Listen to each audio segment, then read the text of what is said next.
اهلا بيكم معانا حبايب ميدليرن في كل مكان.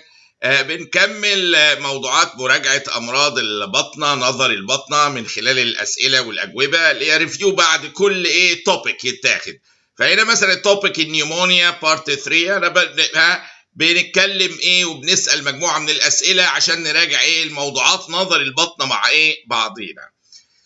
فعندي هنا السؤال الاولاني سؤال لذيذ جدا ومعاه اكس راي اهي، بيقول لك this patient developed fever, expectoration and pleuritic chest pain. ده تيبيكال واضحه، فيفر واكسبكتوريشن وبلوريتك شيست بين، يعني مع الاكس راي دي يعني ناقص يقول ايه عشان اقول لي دي نيومونيا يعني. His X-ray is shown اللي هي دي. The condition is suggestive of أي نوع من النيمونيا. ما احنا عندنا ممكن نيموكوكال نيمونيا، ممكن ليجينيري ديزيز، ممكن مايكوبلازما نيمونيا، ممكن كليبسيلا نيمونيا، ممكن هايلمان. افكر في ممكن نيموسيسيس كارنياي نيمونيا اللي هي بتاعه الايدز، ممكن اي حاجه يعني، او انواع النيمونيا يعني. هنا الفيفر اكسبكتوريشن والبلوريتك شيست بين مع بعض بالشكل ده اللي هو واخد لوبر ديستريبيوشن ده، شايفين اهو بالمنظر ده كانه لوب كده افكتد. دي تيبيكال بتاعت مين؟ يلا اللوبر نيمونيا اللي هي نيوموكوكال نيمونيا غالبا. طب جميل. لو حصل بقى الكيس دي النيومونيا بقى ده من الاول انا بقولها لك اهو ذات، او بقولها لحضرتك that lacks preceding upper respiratory tract infection او symptoms، يعني جت كده من باب للطاق مفيش upper respiratory symptoms قبلها and is associated with very high fever، واصله عاليه قوي الحراره and dry بتوصل 39.5 و40 رايجورز دايريا وimpaired mental functions، ومعاه هيماتوريا وابنورمال ليفر فانكشنز، يعني حاجه سيستميك ديستربنس جامده جدا. يبقى النيمونيا اللي بتيجي عنيفه كده ومفيش upper respiratory tract symptoms قبلها وداخله في فيري هاي فيفر ورايجورز ومعاها جي اي تي مانيفستيشنز، منتال مانيفستيشنز، بلاد في اليورين، هيماتوريا، والليفر فانكشنز افكتد. السيستميك افكشن ده يخلينا نفكر في اني نوع من النيمونيا كبوسيبيليتي. طبعا الانفستيجيشن بنحتاجها بتاكد الامور احيانا، ولكن هنا بتفرق معانا برضو في طريقه التفكير. اني احتمال نيمونيا دي عقبال مرتشف رشفه من فنجان القهوه. هنا النيمونيا اللي بالشكل ده تيبيكالي بتاعت ليجيونيري ديزيز، هي دي اللي بتيجي من غير preceding upper respiratory tract symptoms والفيفر عاليه جدا ومعاها systemic multi system affection كده، الدياريه وimpaired mental function، هيماتوريا، ليفر سيلز، abnormal liver function tests. دي تمشي قوي مع الليجيونيري ديزيز اللي غالبا او كتير منهم يقول لك انا كنت ليا علاقه بحاجه فيها ووتر، فيها الحاجات اللي بيشتغلوا في حاجات، او يعني بيكون بيقعد في اماكن زي مثلا الستيم رومز زي كذا، ممكن تكون ليها مش اقصد الستيم رومز بتعمل، بس اقصد ان بيبقى ليها علاقه بحد بيشتغل في حاجه فيها ووتر ورطوبه حواليه. الحاجه اللي بعد كده الكيس دي نيومونيا with minimal rales يعني crepitations او crackles an impressive infiltration of the lungs، يعني عنده impressive infiltration في اللنجز وضعه ومينيمال رالز او crepitations. ده typically highly suggestive of any نوع نيمونيا. يلا فكروا كده عقبال ما نرتشف الرشفه دي. typically لما الاقي minimal rales او crepitations او crackles وامبرسيف انفلتريشن في اللنج، المتوقع انا في النيمونياز التقليديه يوم ما الاقي اللنج انفلتريشن جامد هلاقي كراكلز كتيره، يوم ما الاقيها مينيمال وافاجئ بالاكس راي بالمنظر ان في انفلتريشن جامد، ده يخليني لازم افكر في مايكوبلازما نيمونيا. الموضوع مهم وكومن جدا المايكوبلازما نيمونيا دي. نيمونيا associated with رينولدز فينومينا، اللي هو واحد ايده تحمر وتزرق والحته دي ده تيبيكال اسمها رينولدز فينومينا. ولو نيمونيا معاها الرينولدز فينومينا ومعاها هاي ليفل اوف كولد اجلوتينينز، ماشي، ودي هي السبب لو قسناها هي السبب في الرينولدز فينومينا. الكولد اجلوتينينز دي بتتجلط لما او تتجمع يعني لما الايدين تتعرض للسعه فيحصل اجلوتينيشن في البريفرال فيسلز يعمل الايه السيانوزس وقصه الرينولدز ايه فينومينا دي. وجينا في الاكزامينيشن عملنا اكزامينيشن للاير كان عنده لقينا ايه بولي بايه بالمنظر ده اللي هي بيسموها بولس ميرنجايتس اللي هي اهي ادي البولي اهي واحده وادي الثانيه موجوده على طبله الاذن. يوم ما الاقي الكومباينيشن ده افكر في ايه يا جماعه اللي هو نيمونيا بقولها اهو معاها الرينولدز بتاع الهاند دي كولد اجلوتينينز ممكن تبقى عاليه لو عملنا تحليل وعنده بولس برينجايتس على الايه طبله الاذن. يلا بينكم نفسكم لو تقدروا تكتبوا الاجابه ويل اند جود وعقبال ما ارتشف رشفه من الفنجان. طبعا حد بيقول دلوقتي الفنجان ده ما بيخلص ما بيخلص لحد ما نخلص المنهج ان شاء الله وربنا ايه يزيد موضوعاتنا باذن الله دايما.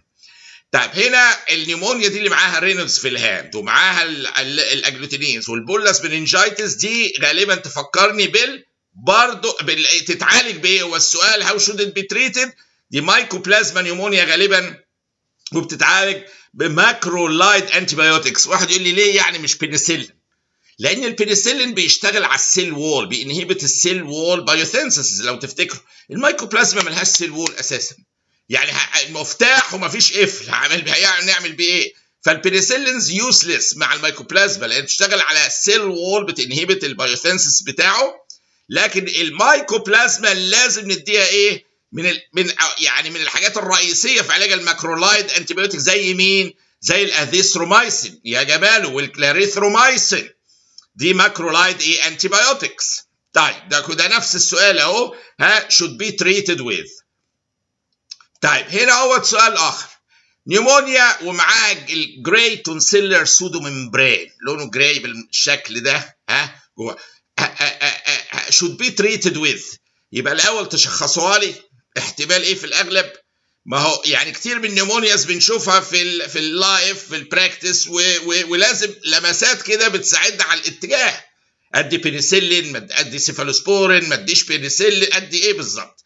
فهنا النيمونيا اللي معاها جراي تونسيلر سودو ممبرين دي تخليني اتجه لتشخيص شيء معين وله علاج ايه برضو ايه معروف. يلا عقبال ما ارتشف الرشفه بقى الايه الرابعه والخامسه. طيب دي هنا يوم ما الاقي الجراي ممبرين تونسيلر سودو ممبرين هنا اهوت دي تمشي مع المايكوبلازما اللي برضو علاجها ايه ماكرولايد انتيبيوتكس. معلش انا بكررها لان البنسلينز ما بتشتغلش عليها وكثير مننا بيواجه حالات نيمونيا والبعض بيتجه انه يدي الايه البنسلين. جميل يعني على حسب الكوميونتي والاورجانيزم المنتشر ولكن اذا لقينا الصفات دي اللي احنا قايلينها واحتمالات مايكوبلازما نعرف البنسلين مش هيشتغل من البدايه كده ونعرف ان نفكر في استخدام ماكرولايد ايه انتيبيوتكس زي الاذيثرومايسين قلنا والكلاريثرو ايه مايسين. طب عندي بقى واحده كده ايه هديه يعني زي ما بيقولوا ايه كوره متقشره على الجون زي ما بيقولوا. These X-rays are taken from a patient with pneumonia at different stages of the disease. الاكس رايز اهي تحت اهي شايفينها اهي are suggestive of any نوع نيمونيا. يعني ايه نوع النيمونيا اللي هو ايه بيجي بالشكل قوي ده. انتوا لو تاخدوا بالكم من حاجتين الابيكال افكشن ده ماشي واتجاه للكافيتيشن لو تاخدوا بالكم ده بيمشي قوي قوي قوي مع لما الاقي المنظر ده ده احتمال الايه كليبسيلا نيمونيا اللي هي بتيجي في الالكوليكس وفي الاولد ايج والدايابيتكس ودي بتيجي في الابيكس كده فوق وتتجه للكافيتيشن.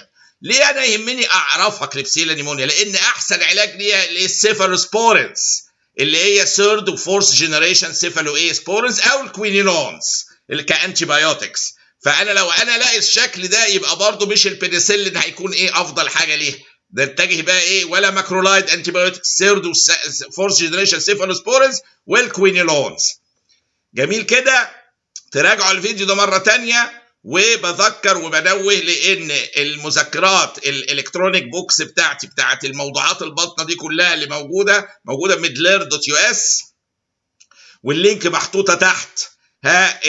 يقدر الشخص يدخل على الصفحه بتاعتها ويقتني منها ايه ما يشاء او ما تشاء. الحاجه الثانيه اللي بنبه عليها البرامج الجايه برامج في غايه الاهميه، منها emergency medicine، منها المراجعه دي، منها medical practice، من احلى الكيسز، حاجه روعه هتبقى ان شاء الله. عشان توصل لكم، احنا كتير مننا مشتركين، انا عارف كده 80% من اللي عندنا مشتركين، وده شيء يعني رائع ومشرف وجميل ويسعدني ذلك. ولكن الاشتراك قلنا لا يعني غير ان الشخص يقدر يكتب كلمتين وتعليق بس، مش اي قيمه اكتر من كده. عاوز الشخص يجي له النوتيفيكيشنز بتاعه ميدليرن، لازم يروح ضاغط على الزر الاحمر، تتحول بعد ما دخل على داس عليه بقى لونه جراي، بقينا سبسكرايب. بعد كده لازم بقى هو دي التكه هنا بتاع النوتيفيكيشن في الجرس ده، يدوسه يوم يطلع له 3 اوبشنز. يختار الاولاني اللي هو اول ده اللي لونه اسود، يعني يجي لي كل النوتيفيكيشنز، دوست عليه يتحول لاسود. طالما الزر ده بتاع سبسكرايب دي جراي وده اسود حواليه الشرطتين، يبقى انا هيجي لي كل الفيديوهات اللي هيطلعها ميدليرن او غيرها. يعني هي الفكره ان لازم الشكل ده الاقيه سبسكرايب دي، يعني انا اوريدي خلاص سبسكرايب وباللون الرمادي، يبقى انا مش محتاج ادوس حاجه عليها.